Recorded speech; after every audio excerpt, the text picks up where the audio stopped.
दोस्तों, बहुत ही बड़ी बुरी खबर निकल के आ रही है इजराइल से, जहां पर इजराइल ने बहुत ही बड़ी गलती कर देता है अमेरिका के साथ मिलकर। लेकिन अमेरिका को यह नहीं मालूम रहता कि अगर आयतुल्ला खामनी की हम अगर कत्ल कर देंगे, उनको अगर हम शहीद कर देंगे, तो इसके बाद जो अंजाम हमारे ऊपर और इजराइल के ऊपर होगा, इसका नतीजा काफ़ी भयानक होगा।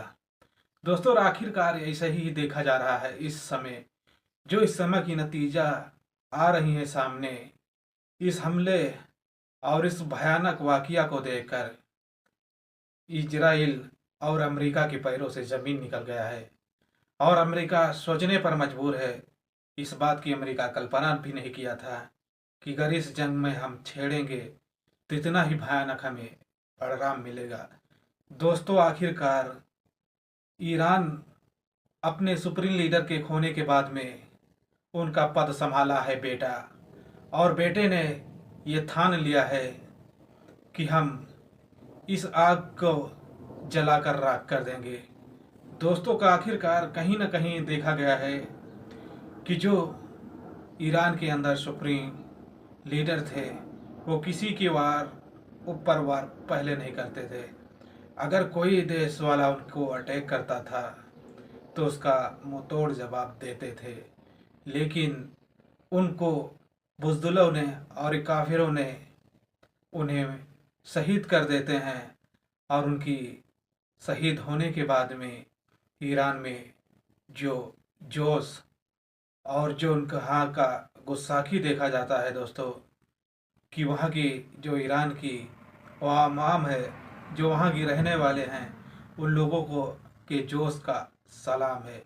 क्योंकि दोस्तों, कहा जा रहा है और देखा भी जा रहा है कि जिस समय ईरान के आवाम, जो वहाँ की जनता है, वो धरना प्रदर्शन रोडों पर समर्थन कर रही है, और उनके ऊपर से लड़ाकू विमान जो हैं गुजर रहे हैं, लेकिन उनको जिंदगी मौत की परवाह नहीं है।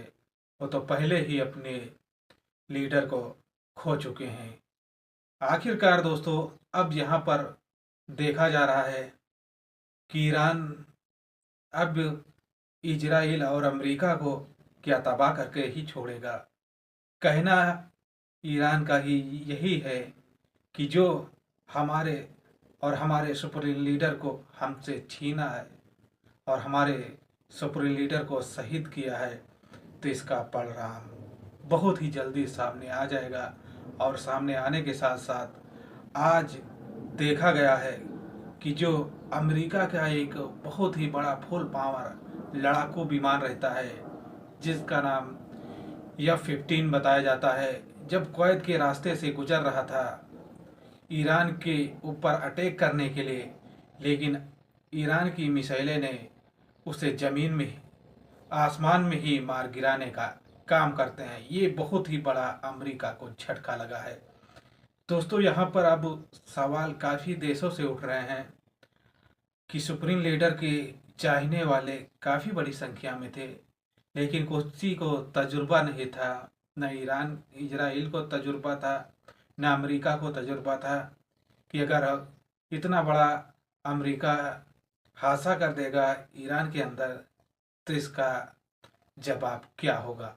जवाब दोस्तों सामने यही निकल के आता है कि जब ईरान में और ईरान के जो मकबरा होता है, वहाँ पर कहा जाता है कि इस समय लाल झंडा लगा दिया गया है, और जब झंडा लगता है तो ये सोच लो कि जंग जो है आर पार की होती है। अब इन दिनों में देखा जा रहा है कि क्या मुश्किलें अमेरिका और इजराइल को बहुत ही बड़ी उठानी पड़ सकती है। और उठाने के साथ साथ ये भी कहा जाता है कि जो अमेरिका के अड्डे थे, कुवैत, कतर, दुबई, सऊदी, कहीं पर भी थे, उससे ईरान जो है अपना निशाना बना रहा है। वहाँ पर जितनी मिसाइलें अटैक कर रहा है कि वहाँ की हालात काफ़ी ख़राब है। यहाँ तक देखा जा रहा है कि दुबई में इस समय कर्फ्यू जारी कर दिया गया है, क्योंकि ज़्यादातर हमला दुबई की, जहाँ पर अमेरिकन अड्डा था। तो दोस्तों, आप लोगों को जानकारी अगर मिली होगी तो चैनल को लाइक और सब्सक्राइब जरूर करना। मिलता है एक नेक्स्ट वीडियो के साथ। जय हिंद, जय भारत।